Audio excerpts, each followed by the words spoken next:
अस्सलाम वालेकुम दोस्तों, उर्दू हट चैनल में खुश आमदीद। एक नई वीडियो के साथ आपकी खिदमत में हाज़िर हूँ।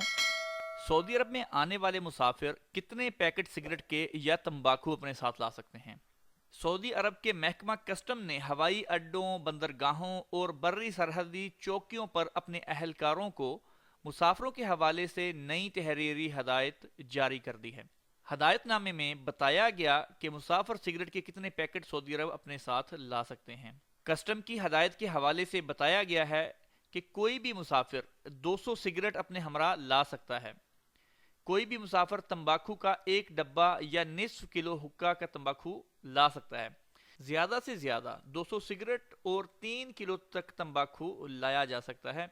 अगर किसी मुसाफिर के पास 200 सिगरेट से ज्यादा या 3 किलो से ज्यादा हुक्के का तंबाकू पाया गया तो ऐसी सूरत में मुकर्ररा हद से ज्यादा पैकेट और तंबाकू को जब्त कर लिया जाएगा और कस्टम ड्यूटी मुकर्ररा मकदार के हवाले से वसूल की जाएगी। नए ज़ाब्ते पर अमल दरामद 16 जनवरी 2020 से शुरू कर दिया गया है। तो दोस्तों, ये थी हमारी आज की वीडियो को लाइक और शेयर करना नहीं भूलिएगा। इंशाल्लाह मिलते हैं जल्द नेक्स्ट वीडियो के साथ। तब तक के लिए अल्लाह हाफिज़।